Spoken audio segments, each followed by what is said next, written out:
सिखाएंगे। स्वयं महिलाओं को अपनी रक्षा के लिए खुद को खड़ा होना पड़ेगा। प्रशासन, पुलिस और सरकार के भरोसे अब हमें रहना नहीं। वरना इस सरकार के भरोसे तो हर लेडीज पीछे ही है। बेटियों की सुरक्षा के साथ समझौता नहीं। डरना नहीं है, डर का सामना करना है। सामने वाले को डराना है, हमें डरना नहीं है। सरकार अगर कोशिश ही करे ना तो इसका निचोड़ निकल जाए। हमें एक होके चलना पड़ेगा। अत्याचार महिलाओं के साथ हो रहा है, न्याय भी महिलाएं करेंगी। हमें झांसी की रानी बनना है। तो कानून कर क्या रही है? उन दरिंदों को हम लोग महिलाएं दे सकती है सजा। बच्चियों की अस्मिता के साथ खेलता है, ऐसे दरिंदों को तुरंत प्रभाव से सजा मिलनी चाहिए। नमस्कार, पंजाब केसरी आप देख रहे हैं और मैं हूं आपके साथ इशिका जैन।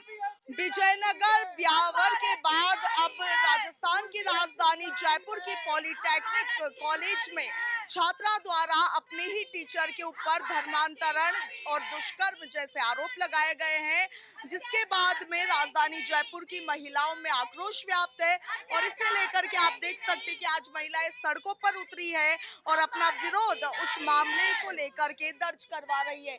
इन महिलाओं के हाथ में आप देख सकते हैं कि तरह तरह के जो तख्तियां है वो भी है, जिन पर नारे भी लिखे हुए, लिखा है कि बेटियां डरेगी नहीं, अत्याचार सहेगी नहीं। तो इस तरह के जो स्लोगन है लोगों को जागरूक करने के लिए वो हाथों में लेकर के ये जो महिलाएं हैं वो सड़कों पर निकली है और महिलाओं के खिलाफ लगातार जो अत्याचार बढ़ रहे हैं, लगातार जो जिस तरीके की खबरें आ रही है उन्हें लेकर के अपना विरोध दर्ज करवा रहे हैं। क्या नाम है आपका? डॉक्टर रेखा राणा जी, आज जिस तरीके की खबरें आई, महिलाओं के खिलाफ लगातार अत्याचार बढ़ रहे हैं, सरकारें दावे लगातार करती है, वादे लगातार करती है, मगर धरातल पर किसी तरह के रिजल्ट दिख नहीं रहे हैं। क्या कहिए? अत्याचारी को हम महिलाओं के हवाले कर दिया जाए, अपने आप सारा रिजल्ट दिखेगा। सबक हम सिखाएंगे। प्रशासन, पुलिस और सरकार के भरोसे अब हमें रहना नहीं है। सीधी सी बात। डरना नहीं है, डर का सामना करना है। सामने वाले को डराना है, हमें डरना नहीं है। हम लड़कियां हैं, इसका मतलब ये नहीं कि हम डर के रहेंगी। हमें झांसी की रानी बनना है, सबका सामना करना है और डर का सामना करेंगे तभी हम आगे बढ़ेंगे। लेकिन आप देखिए ना कि राजस्थान में नहीं, देश भर में इस तरह की घटनाएं लगातार आती रही। राजस्थान में अभी बैक टू बैक इस तरह की घटनाएं हुई, विजयनगर, ब्यावर और उसके बाद में अब जयपुर में।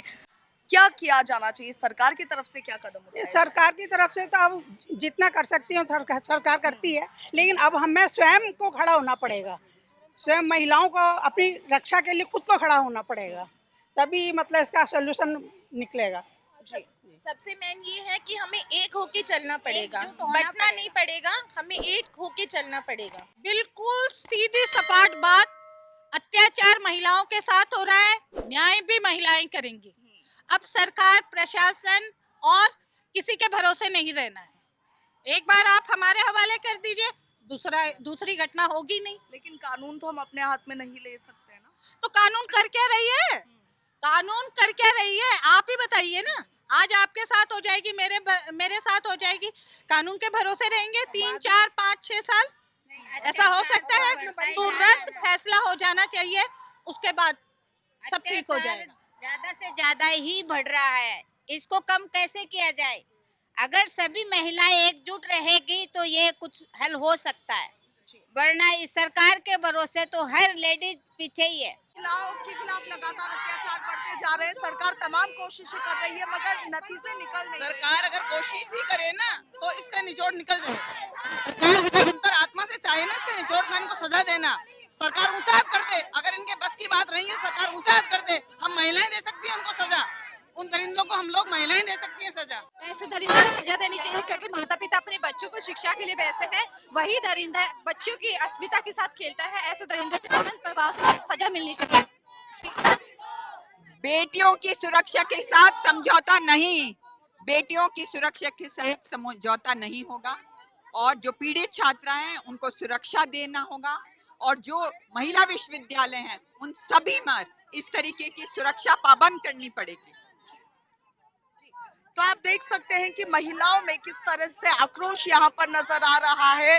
दरअसल जयपुर की जो जिला पॉलिटेक्निक कॉलेज है, वहां पर एक छात्रा ने अपने ही टीचर के ऊपर आरोप लगाए कि उस पर धर्मांतरण करने जैसे दबाव बनाए गए। इसके साथ ही उसके साथ छेड़छाड़ जैसी कोशिशें भी की गई, इस तरह के आरोप लगाए गए।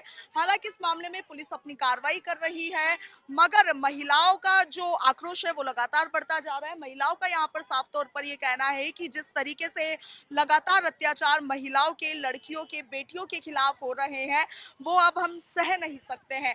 महिलाओं का कहना है कि यदि सरकार कुछ कर नहीं सकती है, ठोस कदम नहीं उठा सकती है, तो फिर ऐसे दरिंदों को हमारे हवाले छोड़ दीजिए, हम अपनी बेटियों को न्याय जरूर दिलाएंगे।